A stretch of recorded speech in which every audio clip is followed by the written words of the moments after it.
Nonverbals are anything that communicates but is not a word. The public knows them as body language.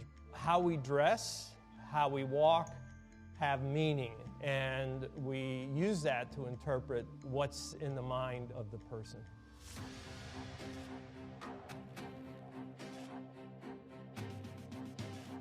My name is Joe Navarro, and for 25 years I was a special agent with the FBI. My job was to catch spies. Most of my career I spent within the National Security Division. A lot of it had to do with looking at specific targets, and then it was about, well, how do we get in their heads and how do we neutralize them? Our security is based on nonverbals. We look at the person through the peephole. We look at who's behind us at the ATM machine. We know from the research that most of us select our mates based on nonverbals. So we may think we're very sophisticated, but in fact, we are never in a state where we're not transmitting information. There's a lot of myths out there.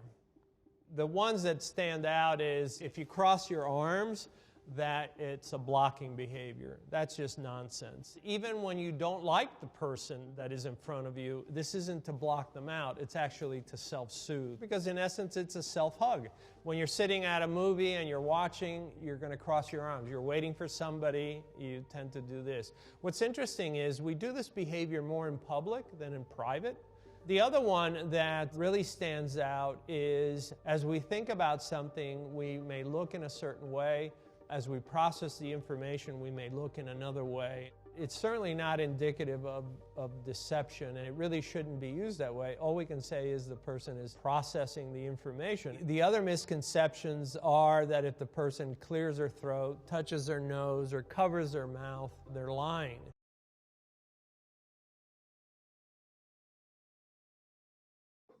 So non-verbal are communicate, but it's not a word, and also known as body language, like how you dressing or how to walking, meaning to use to read brain or mind. And the speaker is Joe. He has been 25 years as FBI. His job is to catch spy. Like looking on the target and neutralize or catch them, and like looking the target or the spy through people. And for the example of body language is like cross arms here, cross arms. They do it for self-calm, or other body language such look in a certain way, like, or clear her throat by coughing, or touch her nose, or cover the mouth. All that action mean lies.